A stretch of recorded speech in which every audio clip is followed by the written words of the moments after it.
अपना dairy farm के मालिक ने 10 जानवरों से काम शुरू किया, जिसमें 5 गायें और 5 भैंसें थीं। अब 250 जानवरों का मालिक बन गया।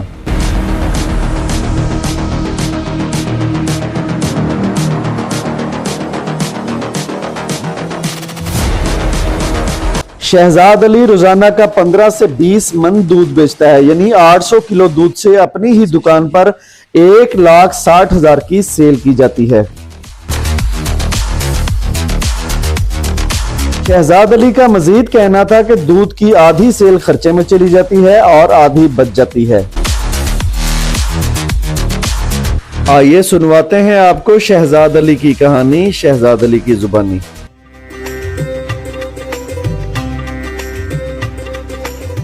अस्सलाम वालेकुम। अल्लाह पाक के ख़ास करम और उसकी लाजवाल रहमतों के साथ आज का व्लॉग शुरू करते हैं। और आज का व्लॉग है अपना डेयरी फार्म पे। अपना डेयरी फार्म पे हम आए हैं। यहाँ पर गाय और भैंसे दोनों मौजूद हैं, तो भाई से पूछेंगे कि ये कारोबार किस नौयत का कर रहे हैं और क्या कर रहे हैं। अस्सलाम वालेकुम। वालेकुम सलाम। सर कैसे हैं आप? ठीक ठाक। सर जी अपना नाम और लोकेशन बता दें यहाँ की। मेरा नाम शहजाद अली है, ਚੱਕ ਨੰਬਰ 191 ਵੀ। ਚੱਕ ਨੰਬਰ 191 ਵੀ। ਅੱਛਾ ਭਾਈਜਾਨ ਤੁਸੀਂ ਇਹ ਦੱਸੋ ਕਿ ਤੁਸੀਂ ਸਿਰਫ ਮੱਝਾਂ ਰੱਖੀਆਂ ਨੇ ਜਾਂ ਗਾਵਾਂ ਵੀ ਨੇ? ਮੱਝਾਂ ਵੀ ਆ, ਗਾਵਾਂ ਵੀ ਆ। ਮੱਝਾਂ ਕਿੰਨੀਆਂ ਨੇ ਤੁਹਾਡੇ ਕੋਲ? ਮੱਝਾਂ ਤਕਰੀਬਨ ਸਾਡੇ ਕੋਲ 100 ਆ। 100 ਮੱਝ ਹਾਂਜੀ। ਤੇ ਗਾਵਾਂ ਕਿੰਨੀਆਂ ਨੇ? ਗਾਵਾਂ ਕੋ 40-45 ਗਾਵਾਂ ਨੇ। 40-45 ਯਾਨੀ ਟੋਟਲ ਤੁਹਾਡੇ ਕੋਲ 100-150 ਦੇ ਕਰੀਬ ਹੈ ਜੀ। ਹਾਂਜੀ, ਬੱਚੇ ਪਾ ਕੇ ਤੇ 250 ਦੇ ਨਜ਼ਦੀਕ। ਬੱਚੇ ਪਾ ਕੇ 250 ਤੇ ਬੱਚਾ ਵੇਚ ਦਿੰਦੇ ਹੋ? ਨਹੀਂ, ਬੱਚੇ ਨਹੀਂ ਵੇਚਦੇ।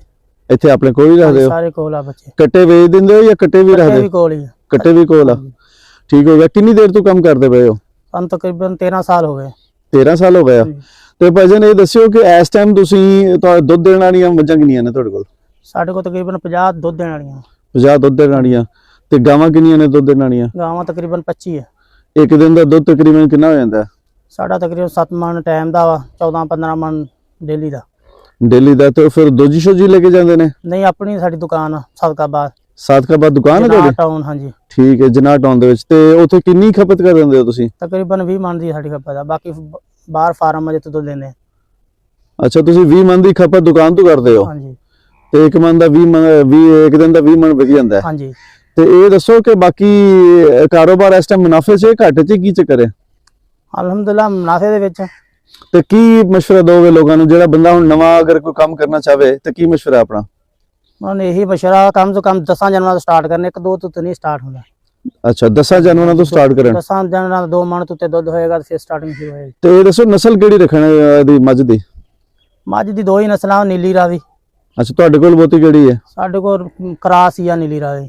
ਕਰਾਸ ਜਾਂ ਨੀਲੀ ਰਾਵੀ। ਦੁੱਧ ਬੋਤਾ ਕਿਹੜੇ ਦਿੰਦੀ, ਨੀਲੀ ਰਾਵੀ ਜਾਂ ਕਰਾਸ? ਨੀਲੀ ਜ਼ਿਆਦਾ ਦਿੰਦੀ, ਕਰਾਸ 'ਚ ਵੀ ਅੱਛਾ ਦੁੱਧ ਦਿੰਦੀਆਂ ਨੇ। ਨੀਲੀ ਰਾਵੀ ਕਿੰਨਾ ਦੁੱਧ ਦਿੰਦੀ ਹੈ? ਤਕਰੀਬਨ ਸਾਡੇ ਕੋਲ 8-10 ਕਿਲੋ ਵਾਲੀ 11 ਲੀਟਰ ਵਾਲੀ ਮੱਝ ਇਸ ਟਾਈਮ ਮੌਜੂਦ ਹੈ। ਇੱਕ ਟਾਈਮ ਦਾ? ਇੱਕ ਟਾਈਮ ਦਾ, ਯਾਨੀ 20 ਕਿਲੋ ਵੀ ਇੱਕ ਦਿਨ 'ਚ ਦੇ ਦਿੰਦੀ ਹੈ? ਹਾਂਜੀ ਦਿੰਦੀ। ਤੇ ਗਾਂ ਜਿਹੜੀ ਵੱਧ ਤੋਂ ਵੱਧ ਕਿੰਨਾ ਦੇ ਰਹੀ ਹੈ? ਗਾਂ 30 ਲੀਟਰ ਤੱਕ ਵਾਲੀ ਹੈਗੀ ਹੈ। ਉਹ ਕਿਹੜੀ ਹੈ? ਫਰੀਜ਼ਨ। ਫਰੀਜ਼ਨ ਗਾਂ ਵੀ ਹੈਗੀ ਹੈ? ਫਰੀਜ਼ਨ ਕਰਾਸ ਵਿੱਚ ਸਰਵ ਗਾਵਾਂ। ਠੀਕ ਹੋ ਗਿਆ। ਤੇ ਮਤਲਬ 10 ਤੋਂ ਸ਼ੁਰੂ ਕਰੇ ਤੇ ਜਿਹੜਾ ਬੰਦਾ ਨਵਾਂ ਹੈਗਾ 10 ਤੋਂ ਸ਼ੁਰੂ ਕਰ ਲਵੇ? 10 ਗਾਵਾਂ ਹੋਣ ਜਾਂ ਮੱਝਾਂ ਹੋਣ? 5 ਮੱਝਾਂ ਹੋ ਜਾਣ, 5 ਗਾਵਾਂ ਹੋ ਜਾਣ। 5 ਮੱਝਾਂ ਹੋ ਜਾਣ ਤੇ 5 ਗਾਵਾਂ ਹੋ ਜਾਣ। ਯਾਨੀ 5 ਅਗਰ ਨਸ ਜਾਣ ਤੇ 5 ਜਿਹੜਾ ਦੁੱਧ ਦੇਣੀਆਂ ਹੋਣ। ਹਾਂਜੀ। ਠੀਕ ਹੋ ਗਿਆ। ਤੁਸੀਂ ਕੀ ਆਈਡੀਆ ਲਾਉਂਦੇ ਹੋ ਕਿ ਸਾਲ ਦਾ ਉਹਨੂੰ 10 ਗਾਵਾਂ ਨਾਲ ਕਿੰਨਾ ਪ੍ਰੋਫਿਟ ਹੋ ਜਾਏਗਾ? ਤਕਰੀਬਨ ਸਾਲ ਬਾਅਦ ਉਹਨਾਂ ਨੂੰ ਉਹ ਜਾਨਵਰ ਬਚ ਜਾਣਗੇ। ਅੱਛਾ। ਦੁੱਧ 'ਚ ਉਹਨਾਂ ਦਾ ਕੀਮਤ ਨਿਕਲ ਜਾਏਗੀ। ਤੇ ਇਨਵੈਸਟਮੈਂਟ ਕਿੰਨੀ ਜਾਨਵਰਾਂ ਦੇ ਉੱਤੇ, 10 ਦੇ ਉੱਤੇ? ਇੱਕ ਮੱਝ ਕਿੰਨੇ ਦੀ ਹੁਣ ਤਕਰੀਬਨ ਚੰਗੀ ਮੱਝ 5 ਲੱਖ ਦੀ ਆਂਦੀ ਹੈ। 5 ਲੱਖ ਦੀ, ਯਾਨੀ ਕਿ 50 ਲੱਖ ਰੁਪਏ ਦਾ ਹੈਗਾ। ਬਾਕੀ ਦਵਾਈ ਦਾਰੂ ਵੰਡਾ ਪਾ ਪੂ ਕੇ ਘੱਟ ਤੋਂ ਘੱਟ ਜਿਹੜਾ ਨਾ 50 ਲੱਖ ਦੇ ਜਾਨਵਰ ਹੋ ਗਏ ਤੇ 20 ਲੱਖ ਰੁਪਏ ਉੱਤੇ ਹੋ ਗਿਆ ਤੇ 30-20 ਲੱਖ ਰੁਪਏ ਜੇਬ 'ਚ ਵੀ ਹੋਵੇ। ਹਾਂਜੀ। ਕਰੋੜ ਰੁਪਏ ਰੱਖ ਕੇ ਕੰਮ ਕਰੇ ਬੰਦਾ। ਹਾਂਜੀ। ਤੇ ਤੁਸੀਂ ਕਿੰਨੇ ਤੋਂ ਸ਼ੁਰੂ ਕੀਤਾ ਸੀ ਕੰਮ? ਅਸੀਂ ਤਕਰੀਬਨ 10 ਮੱਝਾਂ ਤੋਂ ਸ਼ੁਰੂ ਕੀਤਾ ਸੀ। 10 ਮੱਝਾਂ ਤੋਂ? ਤੇ ਹੁਣ ਮਾਸ਼ਾਅੱਲਾ 12-13 ਸਾਲਾਂ ਦੇ ਵਿੱਚ ਤੁਸੀਂ 200-250 ਤੇ ਪਹੁੰचे हुए हो। चलो ठीक हो गया जनाब। ये था बिजनेस आइडिया और आपकी खिदमत में बिजनेस आइडिया मैंने पेश किया। सबसे पहले मैं अब मैं इनके जानवर दिखा देता हूँ और जानवर ये आपके सामने। भजन ये बताइएगा मुझे, नीली रावी कौन सी है इसमें से? हाँ, नीली रावी दसो। सामने मझ नीली दी बजी है मेरी। ये जनाब नीली रावी की है।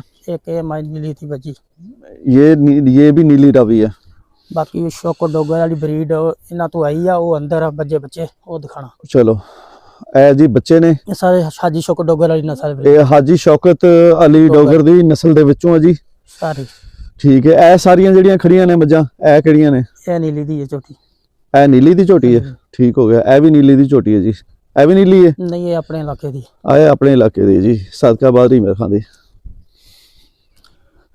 ਹਾਜੀ ਸ਼ੌਕਤ ਸਾਹਿਬ ਹਾਜੀ ਦੀ, ਸ਼ੌਕਤ ਡੋਗਰ ਮੁਲਤਾਨ। ਹਾਜੀ ਸ਼ੌਕਤ ਡੋਗਰ ਮੁਲਤਾਨ ਦੀ ਜੀ ਜਨਾਬ ਵੈਰਾਈਟੀ ਦਿਖਾਣ ਲੱਗੇ ਹਾਂ ਤੁਹਾਨੂੰ। ਬਰੀਡ ਸਾਰੀ ਉਹਨਾਂ ਦੀ। ਇਹ ਸਾਰੀ ਬਰੀਡ ਉਹਨਾਂ ਦੀ ਹੈ। ਇਹ ਕੀਮਤੀ ਬਰੀਡ ਹੈ ਤੇ ਅੱਛੀ ਬਰੀਡ ਹੈ। ਇਹ ਤੁਸੀਂ ਚੈੱਕ ਕਰੋ ਜੀ, ਇਹ ਮਾਸ਼ਾਅੱਲਾ ਸੋਹਣੇ ਤੇ ਸੁਨੱਖੇ ਜਾਨਵਰ ਨੇ। ਇਹ ਚੈੱਕ ਕਰੋ, ਇਹ ਹਾਜੀ ਸ਼ੌਕਤ ਡੋਗਰ ਮੁਲਤਾਨ ਵਾਲਿਆਂ ਦੀ ਬਰੀਡ ਆ। ਠੀਕ ਹੈ, ਠੀਕ ਹੈ, ਬਾਬਾ ਟੂ ਦੀ ਬੇਟੀ ਆ। ਠੀਕ ਹੈ। ਉਹ ਬਾਬਾ ਟੂ ਦਾ ਕੱਟਾ ਵਾ। ਕਿਹੜਾ ਜੀ? ਔਲਾ ਪਰਿਆਰ ਆ ਇਹ ਜਿਹੜਾ ਆ ਰਿਹਾ, ਹਾਂਜੀ। ਠੀਕ ਹੈ। ਇਹ ਤਕਰੀਬਨ ਬਾਬਰ 2 ਕੋ ਬਾਦਲ ਦੀਆਂ ਨੇ, ਕੋਈ ਬਾਬਰ 3 ਦੀਆਂ ਨੇ। ਇਹ ਕਿੰਨੇ ਪੀਸ ਨੇ ਜੀ ਇਸ ਟਾਈਮ? ਇਹ ਤਕਰੀਬਨ 12 ਪੀਸ ਇਧਰ ਆ, ਹਾਂਜੀ। 12 ਦੂਸਰਾ ਪਰਾਗਾ ਉਹ ਆ, ਠੀਕ ਹੈ, ਤੀਸਰਾ ਪਰਾਗਾ ਉਹ ਛੋਟਾ ਉਧਰ। ਠੀਕ ਹੈ। ਇਹ 12 ਨੇ? ਹਾਂਜੀ, 12 ਇਹ ਆ, 12 ਇਧਰ ਵੀ। ਠੀਕ ਹੈ, 12 ਤੇ 12 24 ਹੋ ਗਏ। ਹਾਂਜੀ, 24 ਤੇ ਟੋਟਲ ਉਹਦੇ ਤੀਸਰੇ ਪਾਸੇ ਕਿੰਨੇ ਨੇ? ਇਧਰ ਸਾਡੇ 25 ਕੁ ਬੱਚੇ ਆ ਗਏ ਆ ਹੋਰ। ਠੀਕ ਇਹ ਹੈ, ਹਾਜੀ ਸ਼ੌਕਤ ਡੋਗਰ ਦੀ ਟੋਟਲ ਬਰੀਡ ਆ। ਠੀਕ ਹੋ ਗਿਆ। ਤੁਸੀਂ ਉੱਥੋਂ ਲੈ ਕੇ ਆਏ ਹੋ ਜਾਂ ਇਹ ਤੁਹਾਡੀ ਮੱਝਾਂ ਦੇ ਵਿੱਚੋਂ ਆਏ? ਸੀਮਨ ਲੈ ਕੇ ਆਏ, ਸਾਡੀਆਂ ਆਪਣੀਆਂ ਮੱਝਾਂ ਦੇ ਨੇ। ਤੁਹਾਡੀ ਆਪਣੇ ਮੱਝਾਂ ਦੇ ਨੇ, ਠੀਕ ਹੋ ਗਿਆ। ਸੀਮਨ ਲੈ ਕੇ ਆਏ ਸੀ, ਹਾਂਜੀ। ਤੇ ਸੀਮਨ ਕਿੰਨੇ ਕਿੰਨੇ ਦਾ ਮਿਲਿਆ ਸੀ? ਸੀਮਨ ਕੋਈ 5000 ਦਾ ਵਾ, 5000 ਦੇ ਨੇੜੇ ਰਹੀ ਹੈ ਤਕਰੀਬਨ। ਹਾਜੀ ਸ਼ੌਕਤ ਡੋਗਰ ਦੀ ਜਿਹੜੀ ਮੱਝ ਹੈ ਉਹ ਕਿੰਨਾ ਕਿੰਨਾ ਦੁੱਧ ਦਿੰਦੀ ਹੈ? ਹਾਜੀ ਸ਼ੌਕਤ ਡੋਗਰ ਤੇ ਆਨਲਾਈਨ ਚਵਾਈਆਂ ਹੋਈਆਂ 30 ਲੀਟਰ ਤੋਂ ਉੱਪਰ ਦੁੱਧ ਦਿੱਤਾ। ਅੱਛਾ, ਹਾਂਜੀ, 30 ਲੀਟਰ ਤੋਂ ਉੱਪਰ। ਅੱਛਾ, ਇਹ ਦੱਸੋ ਕਿ ਤੁਸੀਂ ਸ਼ੈੱਡ ਦਾ ਇੰਤਜ਼ਾਮ ਕੀ ਕੀਤਾ ਹੋਇਆ? ਇੱਥੇ ਕਪੜਾ ਸ਼ਪੜਾ ਤਾਂ ਕੋਈ ਨਹੀਂ ਲੱਗਾ? ਕਪੜਾ ਲਾਇਆ ਸਕਦੇ ਉਹਨਾਂ ਨੇ, ਮੂੰਹ ਨਾਲ ਖਿੱਚ ਕੇ ਤੋੜ ਲਿਆ ਵਾ, ਦੁਬਾਰਾ ਲਾਉਣਾ। ਅੱਛਾ, ਤੇ ਫਿਲਹਾਲ ਇਦਾਂ ਹੀ ਖੜੀਆਂ ਹੁੰਦੀਆਂ ਨੇ ਤੇ ਇਹਦੇ ਨਾਲ ਬਿਮਾਰ ਸ਼ਮਾਰ ਨਹੀਂ ਹੁੰਦੀਆਂ? ਇਹ ਵੰਡਾ ਖਾਂਦੀਆਂ, ਉਹ ਪੱਠੇ ਖਾਂਦੀਆਂ ਨਹੀਂ ਵੰਡਾ। ਤੇ ਇਹ ਜਾਨਵਰ ਕਿੱਥੇ ਬੰਨਦੇ ਹੋ? ਇਹ ਜਾਨਵਰ ਅੰਦਰ ਉਧਰ ਹੁੰਦੇ ਪਰਲੇ ਪਾਸੇ? ਹਾਂਜੀ, ਉਹ ਬੰਦ ਆ ਸਾਰਾ ਛੱਡ। ਠੀਕ ਹੋ ਗਿਆ। ਤੇ ਹੁਣ ਤੁਸੀਂ ਸਾਨੂੰ ਗਾਵਾਂ ਦਿਖਾਓਗੇ? ਹਾਂਜੀ, ਗਾਵਾਂ ਦਿਖਾਵਾਂਗੇ। ਕਿੱਧਰ? ਉਹ ਸਾਹਮਣੇ? ਨਹੀਂ, ਉਹ ਦੂਸਰੇ ਫਾਰਮ ਤੇ ਆ ਉਧਰ। ਅੱਛਾ, ਠੀਕ ਹੋ ਗਿਆ। ਹਾਜੀ ਸ਼ੌਕਤ ਡੋਗਰ ਸਾਹਿਬ ਦਾ ਮੇਰੇ ਖਿਆਲ ਬੜਾ ਨਾਮ ਹੈ। ਹਾਂਜੀ, ਇਹਨਾਂ ਕੋਲ ਜੀ ਮਾਸ਼ਾਅੱਲਾ ਕੋਈ 30 ਦੇ ਕਰੀਬ ਜਾਨਵਰ ਖੜੇ ਨੇ ਜਿਹੜੇ ਸੀਮਨ ਤੋਂ ਇਹਨਾਂ ਨੂੰ ਲਏ ਨੇ। ਸਾਡੇ ਕੋਲ 50 ਬੱਚਾ ਆ ਗਿਆ ਹਾਜੀ ਸ਼ੌਕਤ ਡੋਗਰ ਵਾਲਾ। 50 ਬੱਚਾ ਆ ਗਿਆ, ਠੀਕ ਹੋ ਗਿਆ। ਮਾਸ਼ਾਅੱਲਾ ਫਿਊਚਰ ਜੀ ਤੁਹਾਡਾ ਤਗੜਾ ਜਿਹੜਾ ਹੈ ਨਾ ਉਹ ਮਨਸੂਬਾ ਹੈਗਾ। ਹਾਂਜੀ, ਚਲੋ ਅੱਲਾਹ ਪਾਕ ਜਿਹੜਾ ਨਾ ਜੀ ਤੁਹਾਨੂੰ ਹੋਰ ਨਵਾਜ਼ੇ। ਜਾਨੀ ਇਹਨਾਂ ਮੱਝਾਂ ਤੋਂ। ਅੱਛਾ ਜੀ, ਹੁਣ ਗਾਵਾਂ ਵਾਲੇ ਸੈਕਸ਼ਨ ਦੇ ਵਿੱਚ ਅਸੀਂ ਜਾ ਰਹੇ ਹਾਂ ਜੀ। ਠੀਕ ਹੈ ਜੀ, ਹੁਣ ਅਸੀਂ ਆਏ ਆ ਗਾਵਾਂ ਵਾਲੇ ਸੈਕਸ਼ਨ ਦੇ ਵਿੱਚ। ਇਹਨਾਂ ਕੋਲ ਮਾਸ਼ਾਅੱਲਾ ਫਰੀਜ਼ਨ ਗਾਵਾਂ ਵੀ ਖੜੀਆਂ ਨੇ ਤੇ ਹੋਰ ਵੀ ਬਹੁਤ ਸਾਰੀਆਂ ਗਾਵਾਂ ਨੇ ਤੇ ਇਹਨਾਂ ਕੋਲੋਂ ਪੁੱਛਾਂਗੇ ਭਾਈ ਨੇ ਕਿੰਨੇ ਫਰੀਜ਼ਨ ਜਾਨਵਰ ਖੜੇ ਨੇ ਤੇ ਕਿੰਨੇ ਦੂਸਰੇ ਖੜੇ ਨੇ। ਤਕਰੀਬਨ ਟੋਟਲ 50 ਆ।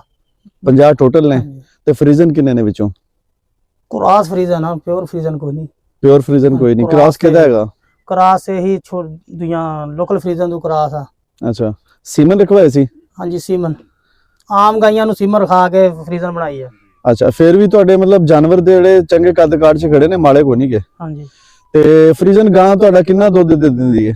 ਫਰੀਜ਼ਨ ਦੀ ਪਿਓਰ ਫਰੀਜ਼ਨ 15 ਲੀਟਰ ਦੁੱਧ ਦਿੰਦੀ। ਸਾਡੇ ਕੋਲ ਕ੍ਰਾਸ ਵੀ 15 ਲੀਟਰ ਦੁੱਧ ਦਿੰਦੀ ਪਈ ਹੈ ਗਾਈ। ਅੱਛਾ, ਟਾਈਮ ਦਾ। ਅੱਛਾ, ਦਿਹਾੜੀ ਦਾ 30 ਲੀਟਰ। ਅੱਛਾ, ਆ ਗਾਈ ਸੂਈ ਆ, ਇਹਦਾ 30 ਲੀਟਰ ਦੁੱਧ। ਤਾਜੀ ਸੂਈ ਆ। ਹਾਂਜੀ, ਇਹਦਾ 30 ਲੀਟਰ ਦੁੱਧ ਹੈ? ਹਾਂਜੀ, ਇਹ ਗਾਈ ਦਾ ਵੀ 30 ਲੀਟਰ ਦੁੱਧ ਆ। ਠੀਕ ਹੈ। ਇਹ ਕੋਲ ਪਹਿਲੇ ਨੰਬਰ ਤੇ ਕੋਲ ਬੈਠਣ ਦੇ ਹੀ ਆ। ਹੁਣ ਗੱਭਣ ਆ, ਵੈਸੇ ਉਹ 30 ਲੀਟਰ ਦੁੱਧ ਦਿੰਦੀ ਹੈ। ਅੱਛਾ, ਇਹ ਦੱਸੋ ਕਿ ਇਹਨਾਂ ਦੇ ਕੋਈ ਰੱਖਣ ਦੇ ਵਿੱਚ ਤੇ ਮੱਝਾਂ ਦੇ ਜਿਹੜੀਆਂ ਲੋਕਲ ਆਪਣੀਆਂ ਮੱਝਾਂ ਗਾਵਾਂ ਹੁੰਦੀਆਂ ਨੇ ਉਹਨਾਂ ਦੇ ਰੱਖਣ ਤੇ ਇਹਨਾਂ ਦੇ ਕੋਈ ਪ੍ਰੋਟੋਕੋਲ 'ਚ ਫਰਕ ਹੈਗਾ? ਹਾਂਜੀ, ਇਹਨਾਂ ਨੂੰ ਗਰਮੀ 'ਚ ਬਚਾਉਣਾ ਪੈਂਦਾ। ਉਹ ਤਾਂ ਤਲਾ ਤਲੂ 'ਚ ਛੱਡ ਲਈਦੀਆਂ ਮੱਝਾਂ। ਅੱਛਾ, ਇਹਨਾਂ ਨੂੰ ਗਰਮੀ ਵਿੱਚ ਫਿਰ ਸ਼ਾਵਰ ਲਗਾਓ, ਪੰਖਿਆਂ ਦਾ ਇੰਤਜ਼ਾਮ। ਅੱਛਾ, ਇਹ ਥੋੜਾ ਮਹਿੰਗੀਆਂ ਪੈਂਦੀਆਂ ਨੇ? ਨਹੀਂ ਇਹ ਲੇਕਿਨ ਉਹ ਦੁੱਧ ਵੀ ਥੋੜਾ ਜ਼ਿਆਦਾ ਚੱਲ ਜਾਂਦਾ। ਇਹ ਖੁਰਾਕ ਤਾਂ ਹੈ, ਇਹਨਾਂ ਨੂੰ ਸੈਲੇਜ ਪਾਉਣੇ ਪਏ ਆ, ਆਪਣਾ ਵੰਡਾ ਬਣਾ ਕੇ ਪਾਉਂਦੇ ਪਏ ਆ। ਜਿਹੜਾ ਅਸੀਂ ਮੱਝਾਂ ਨੂੰ ਸੈਲੇਜ ਨਹੀਂ ਪਾਉਂਦੇ, ਗਾਈਆਂ ਨੂੰ ਪਾਉਂਦੇ। ਗਾਈਆਂ ਜ਼ਿਆਦਾ ਦੁੱਧ ਦਿੰਦੀ ਹੈ। ਠੀਕ ਹੋ ਗਿਆ। ਤੇ ਇਹ ਤੁਸੀਂ ਕੀ ਸਮਝਦੇ ਹੋ, ਅੱਛਾ ਦੁੱਧ ਵਿੱਚ ਗ਼ਜ਼ਾਈਅਤ ਕਿਹੜੀ ਜ਼ਿਆਦਾ, ਕਿਹਦੇ ਜ਼ਿਆਦਾ ਹੈ, ਗਾਵਾਂ 'ਚ ਮੱਝਾਂ 'ਚ? ਗਾਵਾਂ ਨੂੰ ਅੱਛੀ ਖੁਰਾਕ ਦਿੱਤੀ ਜਾਂਦੀ ਹੈ, ਮੱਝਾਂ ਦਾ ਦੁੱਧ ਇਹਨਾਂ ਦਾ ਮੱਝਾਂ ਤੋਂ ਜ਼ਿਆਦਾ ਗ਼ਜ਼ਾਈਅਤ ਵੀ ਠੀਕ ਹੁੰਦੀ ਹੈ। ਅੱਛਾ, ਇਹ ਦੱਸਿਓ ਕਿ ਕੋਈ ਬਿਮਾਰੀਆਂ ਸ਼ਮਾਰੀਆਂ ਤੁਸੀਂ ਜ਼ਿਕਰ ਕਰਦੇ ਪਏ ਸੀ ਗੱਡੀ ਦੇ ਵਿੱਚ ਕਿ ਕੋਈ ਗੱਲ ਘੋਟੂ ਆਈ ਸੀ ਇੱਥੇ ਤੇ ਤੁਹਾਨੂੰ ਉਹਨੇ ਮੁਤਾਸਰ ਨਹੀਂ ਕੀਤਾ? ਨਹੀਂ, ਸਾਨੂੰ ਕਿਤਾ ਅਸੀਂ ਪ੍ਰੋਪਰ ਵੈਕਸੀਨ ਕਰਦੇ ਪਏ ਸੀ।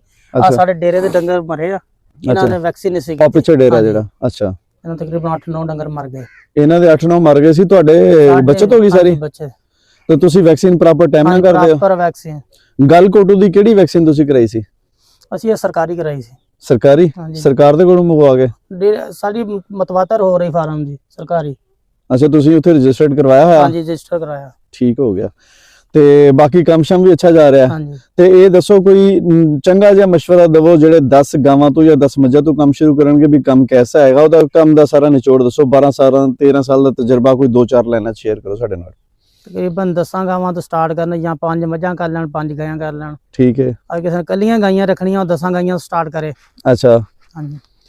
ਤੇ ਅੱਛਾ ਮਹੀਨੇ ਦਾ ਕੋਈ ਹਿਸਾਬ ਕਿਤਾਬ ਬੰਦੇ ਨੂੰ ਦੱਸੋਗੇ, ਕਿਉਂਕਿ ਜਿਹੜੇ ਛੋਟੇ ਫਾਰਮਰ ਨੇ ਨਾ ਨਵੇਂ ਆਉਂਦੇ ਨੇ ਉਹਨੇ ਮਹੀਨੇ ਦਾ ਹਿਸਾਬ ਲਾਣਾ ਹੁੰਦਾ, ਬਾਅਦ ਵਿੱਚ ਤੇ ਲੰਬਾ ਚੌੜਾ ਖਤਾ ਆਪ ਹੀ ਚੱਲ ਪੈਂਦਾ, ਅੱਲਾਹ ਪਾਕ ਚਲਾ ਦਿੰਦਾ।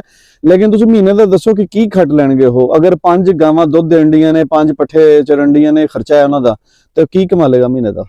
ਸਾਡੇ ਕੋਲ ਤੇ ਇੱਕ ਟਾਈਮ ਦਾ ਖਾਂਦੀਆਂ ਵਾ ਦੁੱਧ ਦਾ, ਇੱਕ ਟਾਈਮ ਦੀ ਬੱਚਤ ਦਾ। ਇੱਕ ਟਾਈਮ ਦੀ ਬਚਤ ਹੈ, ਹਾਂਜੀ ਤੇ ਯਾਨੀ ਅਗਰ ਉਹਨਾਂ ਦਾ 20 ਲੀਟਰ ਦੁੱਧ ਵੀ ਹੋਵੇ ਤੇ ਇੱਕ ਟਾਈਮ ਦਾ ਚਲਾ ਜਾਏਗਾ 100 ਕਿਲੋ ਤੋਂ 100 ਕਿਲੋ ਬਚ ਜਾਏਗਾ। ਹਾਂਜੀ 100 ਕਿਲੋ ਬਚ ਜਾਏ। ਠੀਕ ਹੋ ਗਿਆ ਜੀ। ਐਸੀ ਬਿਜ਼ਨਸ ਦਾ ਅੱਜ ਸਾਰਾ ਪ੍ਰੋਟੋਕੋਲ ਤੇ ਬਿਜ਼ਨਸ ਦੀ ਗੱਲਬਾਤ। ਡਾਕਟਰ ਸਾਹਿਬ ਸਾਡੇ ਕੋਲ ਆਏ ਨੇ, ਡਾਕਟਰ ਸਾਹਿਬ ਨਾਲ ਵੀ ਗੱਲਬਾਤ ਕਰਦੇ ਹਾਂ। ਡਾਕਟਰ ਸਾਹਿਬ ਇਹ ਦੱਸਿਓ ਕਿ ਇਹ ਤੁਸੀਂ ਜਿਹੜੀ ਜਾਨਵਰ ਦੇਖੇ ਨੇ, ਮੈਨੇਜਮੈਂਟ ਤੁਹਾਨੂੰ ਸਮਝ ਆਈ ਹੈ ਕਿ ਇਹਨਾਂ ਨੇ ਖੁੱਲੇ ਦੇ ਵਿੱਚ ਵੀ ਉਧਰ ਮੱਝਾਂ ਕੋ ਰੱਖੀਆਂ ਹੋਈਆਂ ਨੇ?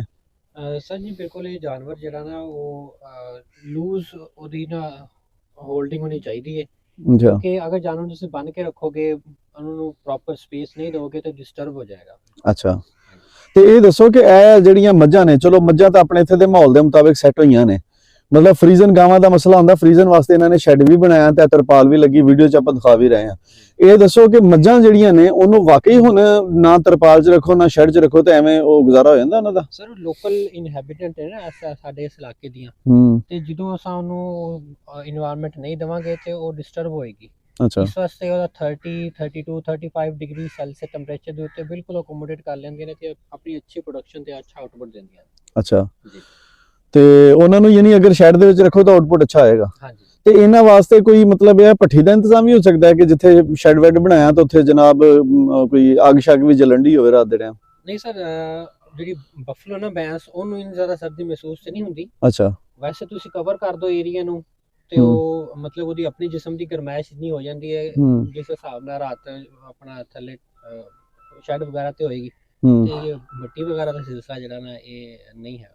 ਅੱਛਾ ਡਾਕਟਰ ਸਾਹਿਬ ਇਹ ਦੱਸੋ ਕਿ ਜਿਹੜੇ ਮਤਲਬ ਇਹ ਕਿ ਪੱਠੇ ਤੋਂ ਵੰਡੇ ਤੋਂ ਹਟ ਕੇ, ਯਾਨੀ ਗ੍ਰੀਨ ਚਾਰੇ ਤੋਂ ਜਾਂ ਵੰਡੇ ਤੋਂ ਹਟ ਕੇ ਤੁਸੀਂ ਕੋਈ 2-4 ਖੁਰਾਕਾਂ ਐਸੀਆਂ ਦੱਸੋ ਕਿ ਜਿਹੜੇ ਸਾਡੇ ਦੇਖਣ ਵਾਲੇ ਨੇ ਉਹ ਪਾਉਣ ਤੇ ਜਾਨਵਰ ਬੇਸ਼ੱਕ ਤੁਸੀਂ ਸਰਦੀ 'ਚ ਵੀ ਬੰਨਦੇ ਹੋ ਤੁਹਾਨੂੰ ਫਰਕ ਕੋਈ ਨਾ ਪਵੇ, ਤੇ 2-4 ਖੁਰਾਕਾਂ ਐਸੀਆਂ ਲਾਜ਼ਮੀ ਦੱਸੋ। ਸਰ ਬੇਸਿਕ ਫੂਡ ਤੇ ਚਾਰਾ ਹੀ ਹੈ। ਅੱਛਾ ਠੀਕ ਹੈ। ਇਸ ਤੋਂ ਇਲਾਵਾ ਜਿਹੜਾ ਜਾਨਵਰ ਸੂਏ ਦੇ ਕਰੀਬ ਹੁੰਦਾ ਉਹਨੂੰ ਥੋੜੀ ਜਿਹੀ ਨਿਗਹਦਾਸ਼ਤ ਦੀ ਜ਼ਰੂਰਤ ਹੁੰਦੀ ਹੈ, ਉਹਦੇ ਵਿੱਚ ਮਿਨਰਲਸ ਆ ਜਾਂਦੇ ਨੇ, DCP ਆ ਜਾਂਦੀ ਆ। ਇਸ ਤੋਂ ਇਲਾਵਾ ਫਿਰ ਬਾਈਪਾਸ ਫੈਟ ਹੁੰਦੀ ਹੈ, ਤੇ ਇਹ ਚੀਜ਼ਾਂ ਦੇਸੀ ਖੁਰਾਕਾਂ ਕੋਈ ਹੈਗੀਆਂ ਨੇ? ਦੇਸੀ ਵੀ ਹੈ ਨੇ, ਗੁੜ ਹੈਗਾ, ਗੁੜ ਗਰਮ ਰੱਖਦਾ? ਜੀ ਬਿਲਕੁਲ ਠੀਕ ਹੈ। ਲੇਕਿਨ ਤੁਸੀਂ ਜਦੋਂ ਪ੍ਰੋਪਰ ਇੱਕ ਚੈਨਲ ਦੇ ਥਰੂ ਚਲੋਗੇ ਨਾ, ਫਿਰ ਤੁਹਾਨੂੰ ਚਾਹੀਦਾ ਕਿ ਜਾਨਵਰ ਨੂੰ ਆਖਰੀ 1.5 ਤੋਂ 2 ਮਹੀਨੇ ਦੀ ਸੇਵਾ ਕਰੋ। ਅੱਛਾ, ਜਦੋਂ ਉਹਦਾ ਆਰਡਰ ਬਣੇਗਾ, ਲੇਵਾ ਬਣੇਗਾ, ਫਿਰ ਹੀ ਉਹ ਜਿਹੜਾ 3 ਤੋਂ 4 ਲੀਟਰ ਜਿਹੜਾ ਨਾ, ਇਸ ਤੋਂ ਵੀ ਜ਼ਿਆਦਾ ਨੋਟ ਕੀਤਾ ਗਿਆ ਕਿ ਦੁੱਧ ਦੀ ਪ੍ਰੋਡਕਸ਼ਨ ਵਿੱਚ ਇਜ਼ਾਫਾ ਹੁੰਦਾ ਹੈ। ਅੱਛਾ, ਤੇ ਇਹਦੇ ਵਾਸਤੇ ਤਾਂ ਤਿਆਰੀ ਹੈ, ਮਿਹਨਤ ਹੈ, ਥੋੜਾ ਟਾਈਮ ਦਰਕਾਰ ਹੁੰਦਾ ਹੈ। ਚੀਜ਼ਾਂ ਹੈ ਨੇ ਬਿਲਕੁਲ, ਉਹ ਫਾਰਮਰ ਹਜ਼ਰਾਤ ਪਾਉਂਦੇ ਨੇ ਤੇ ਉਹਦਾ ਰਿਜ਼ਲਟ ਵੀ ਆਉਂਦਾ, ਫਿਰ ਉਹ ਜਿਹੜਾ ਸਾਡੇ ਕੋਲ ਜਿਹੜਾ ਵਾ। ਅੱਛਾ ਇੱਕ ਆਖਰੀ ਸਵਾਲ ਤੁਹਾਡੇ ਕੋਲ ਕਰਾਂਗਾ ਕਿ ਜਿੱਦਾਂ ਭਾਈਆਂ ਉਹਨਾਂ ਨੇ ਦੱਸਿਆ ਕਿ ਇੱਥੇ ਪਿੰਡ ਦੇ ਵਿੱਚ ਬਿਮਾਰੀ ਆਈ ਸੀ ਜਿਹੜੀ ਗਲਘੋਟੂ, ਤੇ ਇਹਨਾਂ ਨੂੰ ਉਹਨਾਂ ਨੇ ਮੁਤਾਸਰ ਨਹੀਂ ਕੀਤਾ, ਇਹਨਾਂ ਨੇ ਵੈਕਸੀਨ ਟਾਈਮ ਨਾਲ ਕਰਾ ਲਈ ਸੀ, ਤੇ ਜਿਹੜੇ ਲੋਕ ਟਾਈਮ ਨਾਲ ਨਹੀਂ ਕਰਾਉਂਦੇ ਜਾਂ ਬਿਮਾਰੀ ਆਉਣ ਤੋਂ ਪਹਿਲੇ ਉਹਦਾ ਵੈਕਸੀਨ ਵਗੈਰਾ ਨਹੀਂ ਕਰਾਉਂਦੇ, ਤੇ ਉਹ ਕੀ ਇੰਨੀ ਜ਼ਰੂਰੀ ਹੈ ਕਿ ਉਹਦੇ ਨਾਲ ਬਿਮਾਰੀ ਦਾ ਅਟੈਕ ਨਹੀਂ ਹੁੰਦਾ? ਜੀ ਸਰ, ਮੈਂ ਪਹਿਲੇ ਵੀ ਅਰਜ਼ ਕੀਤਾ ਕਿ ਨਾ ਵਾਇਰਲ ਡਿਜ਼ੀਜ਼ਸ ਹੁੰਦੀਆਂ ਨੇ ਤੇ ਇਹਨਾਂ ਦੇ ਖਿਲਾਫ ਸਭ ਤੋਂ ਬਿਹਤਰੀਨ ਹਕਮਤ ਅਮਲੀ ਹੈ ਕਿ ਟਾਈਮ ਤੋਂ ਪਹਿਲੇ ਉਹਨਾਂ ਦੀ ਵੈਕਸੀਨ ਕਰਵਾ ਲਓ, ਕਿਉਂਕਿ ਸਾਡੇ ਕੋਲ ਅਜੇ ਤੱਕ ਪਾਕਿਸਤਾਨ ਦੇ ਵਿੱਚ ਇਹ ਬਿਮਾਰੀਆਂ ਜਿਹੜੀਆਂ ਨੇ 3 ਤੋਂ 4 ਬਿਲਕੁਲ ਖਤਮ ਨਹੀਂ ਹੋ ਸਕੀਆਂ। ਹਰ ਸਾਲ ਇਹਨਾਂ ਦਾ ਅਟੈਕ ਆਉਂਦਾ ਹੈ। ਅੱਛਾ, ਤੇ ਇਹਨਾਂ ਦੀ ਕੋਈ ਦਵਾਈ ਨਹੀਂ ਆਈ ਹਾਲੇ ਤੱਕ?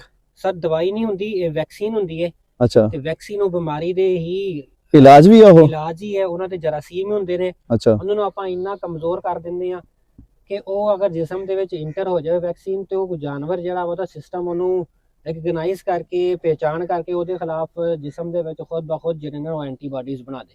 ਤੇ ਖੁਦਾ ਨਾ ਖਾਸਤਾ ਅਗਰ ਟਾਈਮ ਦੇ ਵਿੱਚ ਉਹਦੇ ਇਰਦ ਗਿਰਦ ਕਿਸੇ ਇਲਾਕੇ ਦੇ ਵਿੱਚ ਬਿਮਾਰੀ ਆ ਗਈ, ਤੇ ਜਿਸਮ ਦੇ ਵਿੱਚ ਜਾਨਵਰ ਦੇ ਪਹਿਲੇ ਜਦੋਂ ਉਹ ਹੋਏਗੀ ਉਹਦੀ ਐਂਟੀਬਾਡੀ, ਸਾਰਾ ਨਿਜ਼ਾਮ ਹੋਏਗਾ, ਕੁਵਤ ਮੁਦਾਫਿਅਤ ਉਹਦੀ ਬਿਹਤਰੀਨ ਹੋ ਜਾਏਗੀ, ਤੇ ਉਹ ਖੁਦ ਬਖੁਦ ਜਿਹੜਾ ਨਾ ਬਿਮਾਰੀ ਦੇ ਖਿਲਾਫ ਲੜ ਸਕੇਗਾ। ਡਾਕਟਰ ਸਾਹਿਬ ਤੁਹਾਡਾ ਬਹੁਤ ਬਹੁਤ ਸ਼ੁਕਰੀਆ। ਮੈਂ ਤੁਹਾਨੂੰ ਦੱਸਦਾ ਚਾਹਾਂ ਕਿ ਡਾਕਟਰ ਸਾਹਿਬ ਨਾਲ ਕੱਲ ਵੀਡੀਓ ਬਣਾਈ ਸੀ, ਲਿੰਕ ਦੇ ਵਿੱਚ ਮੈਂ ਉਹਦਾ ਡਿਸਕ੍ਰਿਪਸ਼ਨ ਦੇ ਉੱਤੇ ਨਾ ਲਿੰਕ ਵੀ ਲਾ ਦੇਵਾਂਗਾ ਵੀਡੀਓ ਦਾ।